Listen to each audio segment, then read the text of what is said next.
Hey guys, welcome back to this channel. In this video, I'll be showing you guys how you can use AI to generate product photos, like product mockup.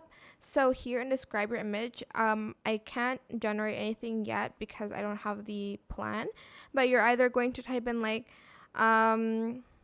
perfume bottle, okay, a pink maybe perfume bottle with a Candyland background. For instance, your product is like a perfume that smells like candies. You're then going to select generate. I can't though, but you're just going to select that and you can edit basically the product image if you'd like to. But that is it for this video. I hope it was helpful for you guys.